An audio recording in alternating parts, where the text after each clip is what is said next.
ছিল। কিন্তু আমাদের প্রশ্ন আপনাদের কাছে, ওলামারা কেন প্রতিবাদ করবে?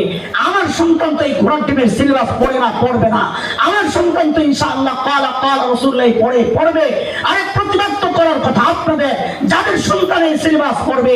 আপনারা প্রতিবাদ তো করেন নাই, বরং অনেক বড় কপাল এই প্রতিবাদী আলেমের বিরুদ্ধাচরণ করেছেন।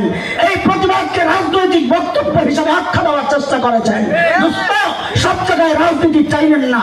এটা রাজনীতির ব্যাপার না, এটা আমার ঈমানের ব্যাপার, এটা আমার বিশ্বাসের ব্যাপার, এটা আমার আকীদার চেতনার ব্যাপার।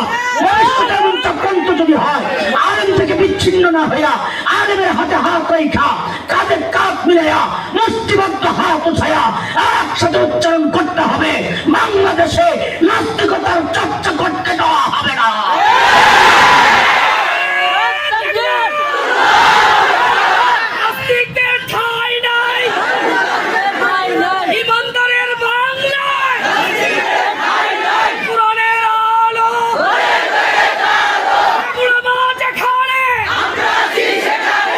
মুহতারাম হাজিরিন, বলেন সমস্যা কয়টা?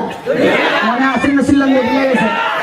সমাধান বলেন, সমাধান। আল্লাহর হাবিব ওই দুই সমাধান সহ যখন ওই বর্বরদের পেছনে মেহনত শুরু করলেন, আহারে বর্বররা এখন আর বর্বর নাই, ওদের পরিচয় পাল্টায় গেছে। বলে নতুন পরিচয় বলে, বলে আমি কি বলবো? মালিককে জিজ্ঞেস করো। আল্লাহকে জিজ্ঞেস করলাম, মালিক ওই বর্বরদের নতুন পরিচয় বলে। তো আল্লাহ তাআলা জানায়া দিলেন, সীমাহুম ফি উজুহিহিম মিন আসারিস সুজুদ। আল্লাহ বলেন ওদের চেহারার মধ্যে সেজদার চিহ্ন পাইবা। বলে সেজদার চিহ্ন তো বাহির দিয়া, তার মানে বাহিরে ফিটফাট, আবার ভেতরে সদরঘাট কিনা? আল্লাহ বলেন না না না, আমার নবীর সাহাবীরা বাহিরও এক নাম্বার, ভিতরেও এক নাম্বার। ভিতরে এক নাম্বার বুঝবো কেমনে? তো আল্লাহ যেন বলেন, এর বান্দা তোর বোঝার দরকার কি? আমি ওদের ভেতরের পরীক্ষা নিয়েছি, আমি দেখেছি ওই পরীক্ষায় ওরা পাস।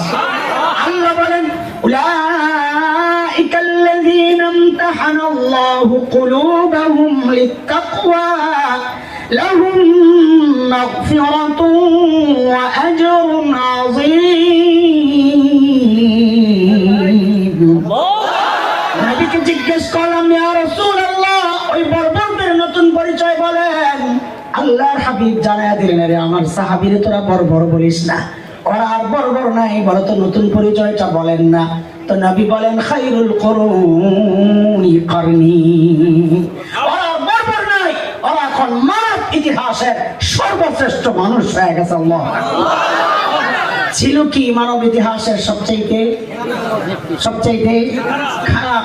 নবীর সোহবত পায়া, নবীর শিক্ষা পায়া, নবীর আদর্শ ধারণ কইরা সেই মানুষগুলো এখন হয়ে গেছে মানব ইতিহাসের সর্বশ্রেষ্ঠ। বলেন না? বুঝা গেল? কিয়ামত পর্যন্ত কেউ যদি সর্বশ্রেষ্ঠ হইতে হয়, দুনিয়ার কোন তন্ত্র মন্ত্র আর ইজমার সিলেবাসে কাজ হবে না। রাস্তা একটাই, নবী শিক্ষা ছাড়া কেউ ভালো মানুষ হইতে পারে না, দ্বীনি শিক্ষা ছাড়া কেউ ভালো মানুষ হইতে পারে না। এটা আজও আমরা প্রমাণ দিয়ে যাচ্ছি। আপনি থানায় যায়া অপরাধীদের লিস্ট তালাশ করেন, ছবি লটকানো আছে, যায়া দেখেন কয়জন পাইবেন এই আল জামিয়াতুল ইসলামিয়াতে লেখাপড়া করে গেছে। একজন না তো কম, আলহামদুলিল্লাহ।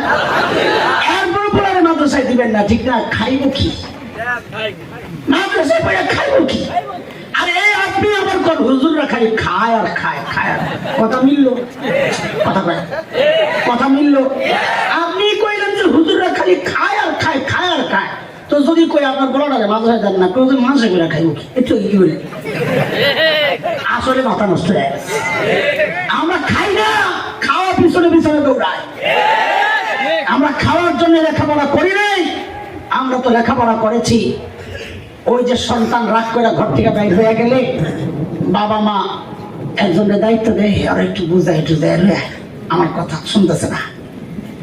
আল্লাহ যখনই দেখেছেন তার বান্দা দূরে জায়গা, তাহলে নবীদেরকে পাঠায় দিয়েছেন, চান না একটু বুঝাই আমার কাছে। নবী